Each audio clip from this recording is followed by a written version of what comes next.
मधेपुरा में भी चुनाव की तैयारी पूरी हो चुकी है। पोलिंग पार्टी बूथ पर पहुंच चुकी है। कई जगहों पर आदर्श बूथ बनाए गए हैं जहां वोटरों के लिए पूरी सुविधा है।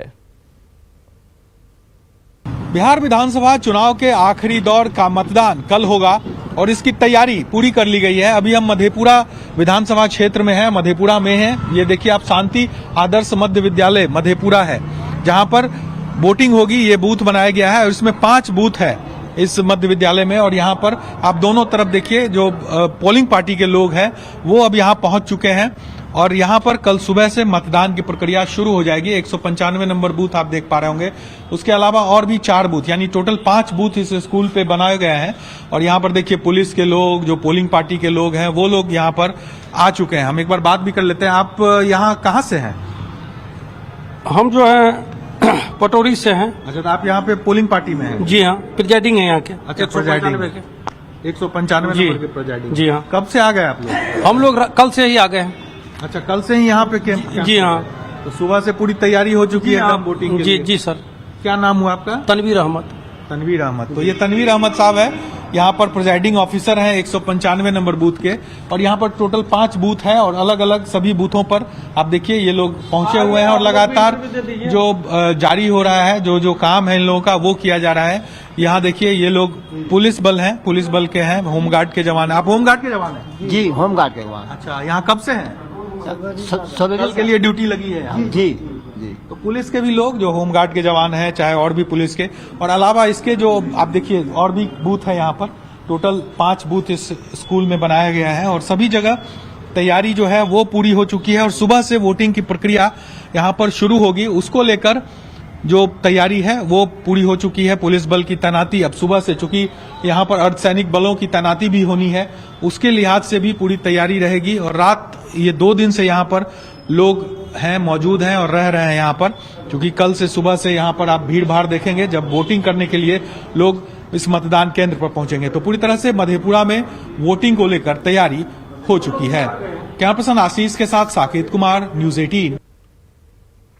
वहीं सुपौल में महिला वोटरों के लिए खास इंतजाम किए गए हैं। ऐसे मतदान केंद्र बनाए गए जहां सिर्फ महिला वोटर ही मतदान करेंगी। तीसरे और आखिरी चरण का मतदान जो है उसमें अब चंद वक्त ही शेष रह गया। थोड़ी देर के बाद जो है मतदान प्रक्रिया जो है शुरू होगी। सुबह 7 बजे से जो है मतदान प्रक्रिया शुरू होगी। इस वक्त मैं मौजूद हूँ सुपौल के एक बूथ पे और ये जो है महिला बूथ है। महिलाओं के लिए खास तौर पे ये बूथ बनाया गया है और आप देख सकते हैं कि यहाँ पे तमाम तरह की तैयारियाँ पूरी कर ली गई है। ये बूथ नंबर 209 है। यहाँ पे सीधे तौर पर देख सकते हैं कि किस तरह से महिलाओं के लिए ये विशेष तौर पर बनाया गया, ध्यान में रखते हुए। बिहार विधानसभा आम निर्वाचन 2020 का ये है, कोई मतदाता ना छूटे। यहाँ पे सीधे तौर पे ये जो है महिलाओं के लिए खासतौर पे ये ध्यान में रखते हुए बनाया गया है। तो यहाँ जो है मतदान को लेकर के जो तैयारियाँ हैं वो भी की जा रही है। देख सकते हैं कि यहाँ पे जो महिला अधिकारी हैं ये मतदान केंद्र पे रहेंगी। तो इनसे बात भी कर लेते हैं, चूँकि कोरोना काल में ये चुनाव हो रहा है तो इसको देखते हुए क्या तैयारी मुकम्मल है? हाँ, एकदम तैयार हैं चुनाव कराने के लिए। सारी तैयारी, हमें पीपी किट भी मिला हुआ है और सारी सामग्री भी मिली हुई है जिसकी तैयारी हम लोग कर रहे हैं अभी। लेकिन सबसे बड़ी बात है कि कोरोना काल में ये पहला चुनाव है। आप महिला बूथ पे आप जो है वो तैनात हैं, लेकिन सबसे अहम चीज़ की जो महिलाएं आएंगी उन्हें किस तरह से, जैसे हैंड सैनिटाइजर कराना है, मास्क लेकर नहीं आएंगे तो उन्हें मास्क देना है, क्या कुछ गाइडलाइन आपको दिया गया है? हम सारी गाइडलाइन का पालन करेंगे। जो भी महिला आएंगी सोशल डिस्टेंसिंग के साथ, सैनिटाइजर जो भी व्यवस्था है वो सारी यहाँ पे तैयारी है की जाएगी। तो चलिए ये तैयारी की जाएगी और इनका कहना है कि सारी तैयारियां मुकम्मल है। देख सकते हैं कि यहाँ पे जो विशेष तौर पे जो फेस शील्ड है, हैंड सैनिटाइज़र है या मास्क है, तमाम चीज़ें जो है वो इन लोगों को उपलब्ध करा दिया गया है। और ये महिला जो है पीठासीन पदाधिकारी हैं, कल ये जो है यहाँ पे मोर्चा संभाले रहेंगी और जो है सीधे तौर पे जो महिला जो वोटर हैं वो जब यहाँ पे आएंगे तो आकर के उन्हें इस गोल सर्कल से होकर के गुजरना होगा। और इस गोल सर्कल से होते हुए जब वो अंदर जाएंगी तो उन्हें सबसे पहले उनका हैंड सैनिटाइज कराया जाएगा। उसके बाद फिर हैंड जो है ग्लव्स उन्हें दिया जाएगा। फेस मास्क अगर वो लगा के नहीं आएंगी तो उन्हें वो दिया जाएगा। तो तमाम तरह की तैयारियां जो है वो पूरी है, मुकम्मल है। बस इंतजार है सुबह 7 बजने की और उन मतदाताओं की जो अपने मत का इस्तेमाल करने इस मतदान केंद्र पे पहुंचेंगी। कैमरा पर्सन नीलमणि के साथ अमित कुमार, न्यूज़ 18 सुपौल। वहीं मुजफ्फरपुर में बूथों तक ईवीएम और वीवीपैट के साथ मतदान कर्मी पहुंच चुके हैं। सुरक्षा बल भी चौकस हैं। नगर निगम की ओर से पोलिंग बूथों को सैनिटाइज भी किया जा रहा है। पोलिंग बूथों का जायजा लिया संवाददाता प्रवीण ठाकुर ने। तीसरे और अंतिम चरण के चुनाव के लिए मुजफ्फरपुर में सभी तैयारियां पूरी कर ली गई है। मुजफ्फरपुर के 6 विधानसभा क्षेत्रों में कल सुबह 7 बजे से लेकर शाम 6 बजे तक यानी 11 घंटे का जो ड्यूरेशन है उसमें मतदान होना है। और ये देखिए मैं अभी बूथ संख्या 55 कौ पे हूँ, जो क्षेत्रीय रेल प्रशिक्षण संस्थान जो मुजफ्फरपुर कंपनी बाग रोड में है। वहाँ देखिए किस प्रकार यहाँ सजावट गुब्बारे से की जानी है, उसको लेकर स्टोर किया गया है। और ये मॉडल बूथ के तौर पर यहाँ पर बूथ संख्या 55 और 55 कौ को बनाया गया है। और यहाँ तमाम तरह के सुविधाएं जो मतदाता होंगे उनको दी जा रही है। और ये देखिए सैनिटाइजेशन का काम चल रहा है। ये जो निर्वाचन आयोग का गाइडलाइन है कि हर एक बूथों को आपको सैनिटाइज एक दिन पहले और मतदान के दिन भी करना है, उस कड़ी में ये काम किया जा रहा है। नगर निगम के द्वारा ये हो रहा है काम। क्या कर रहे हैं आप लोग? सर हम लोग को ये लिस्ट मिला है सिकंदरपुर और अखाड़ा घाट एरिया का 14 बूथ मिला है। वहाँ हम लोग को सैनिटाइज करना है शाम में भी, और कल सुबह 6 बजे से लेकर शाम 6 बजे तक सब जगह घूम के सैनिटाइज करना है सर। ये कब तक अभी चलेगा? ये कल तक सर। सैनिटाइज करते यस सर, कल तक करते रहना है सर। तो ये सैनिटाइजेशन का काम हो रहा है। लेकिन देखिए जो पोलिंग पार्टी है वो बूथों पर अब पहुंच रही है। जो सिक्योरिटी के जवान हैं, चूँकि हर एक बूथों पर जो 2564 बूथ है 6 विधानसभा क्षेत्र में, वहाँ पर हर एक बूथों पर सेंट्रल फोर्स का डेपुटेशन किया गया है। और ये देखिए किस प्रकार साज सज्जा की गई है।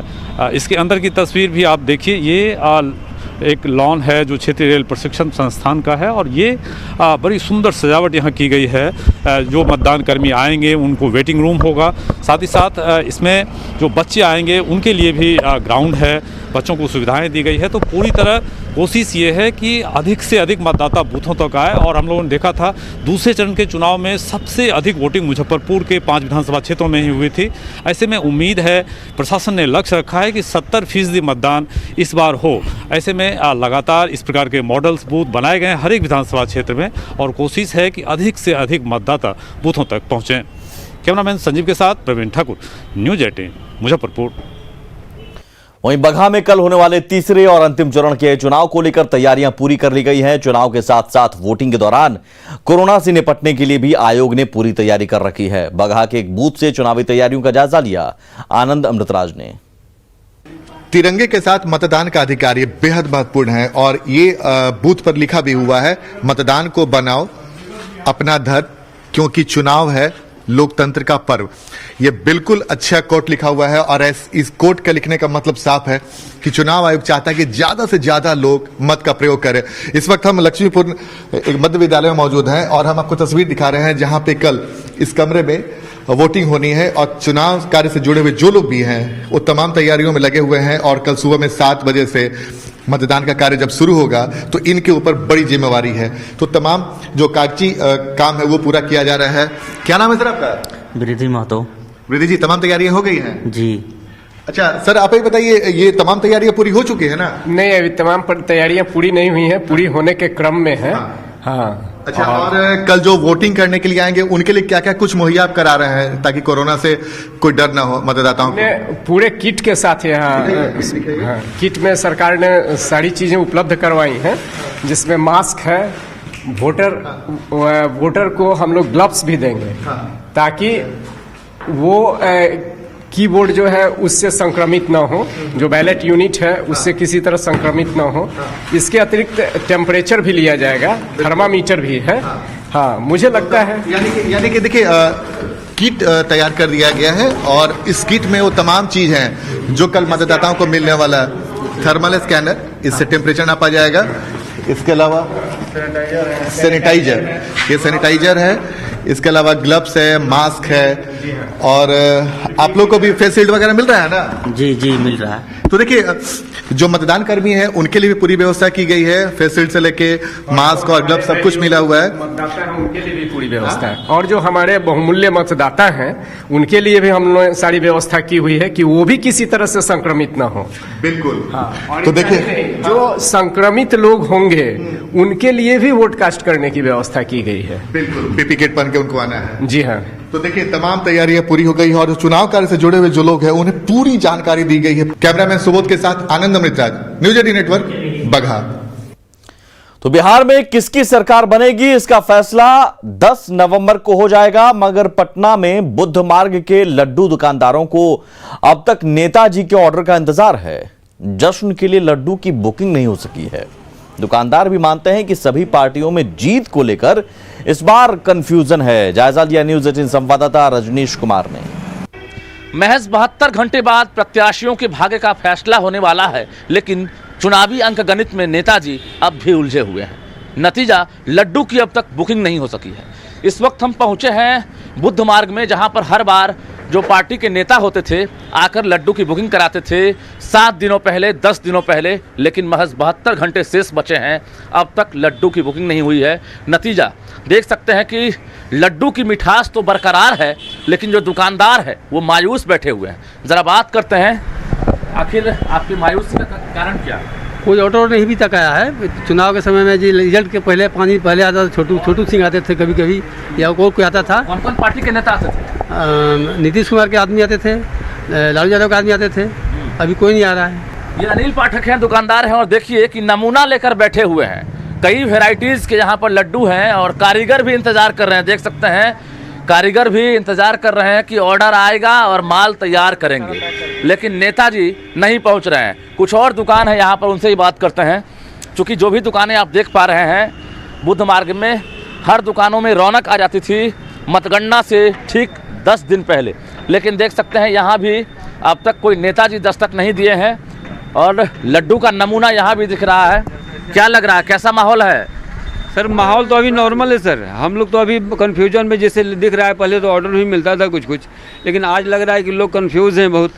पहले जैसे होता था कि नज़दीक आया चुनाव का नतीजा होने से पहले लोग ऑर्डर दे देते थे हम लोग को। कोई नहीं आ रहे हैं लालू जी के पार्टी से, बीजेपी से, नीतीश कुमार से? कोई नहीं जी ना सर, अभी तक तो कोई नहीं। लड्डू की दुकान पर हम हैं और देखिए कि लड्डू दुकानदार ही पोल खोलने के लिए काफ़ी है कि अब भी असमंजस बरकरार है। कैमरामैन शहनवाज के साथ रजनीश कुमार, न्यूज़ 18 पटना। तो जीत के अपने अपने दावे जरूर नेता कर रहे हैं, लेकिन जरूर नेताओं में कंफ्यूजन इस बात को लेकर है कि क्या वाकई उनकी जीत होगी। शायद यही वजह है कि लड्डू की बुकिंग अभी तक नहीं हो पाई है। आगे बढ़ते हैं, झारखंड से बड़ी खबर है। यहां सरकार को सुप्रीम कोर्ट से बड़ा झटका लगा है। सुप्रीम कोर्ट ने झारखंड में 9 कोयला खदानों की नीलामी पर अंतरिम रोक से इनकार कर दिया है। साथ ही इस मामले में आगे कोई भी कदम सुप्रीम कोर्ट के अंतिम आदेश पर ही उठाया जाएगा। झारखंड सरकार ने 9 कोयला खदानों की नीलामी की चुनौती दी थी, जिस पर सुनवाई के दौरान अटॉर्नी जनरल ने सुप्रीम कोर्ट को आश्वस्त किया कि इससे पर्यावरण को कोई नुकसान नहीं होगा। दरअसल झारखंड की 9 कोयला खदान की नीलामी पर रोक लगाने को झारखंड सरकार कोर्ट में अर्जी डाली थी, जिस पर सुप्रीम कोर्ट ने कहा कि नीलामी पर रोक नहीं, लेकिन इस बारे में कोई भी कदम हमारे अंतिम आदेश पर निर्भर करेगा। इस पर अब सियासत भी तेज हो गई है।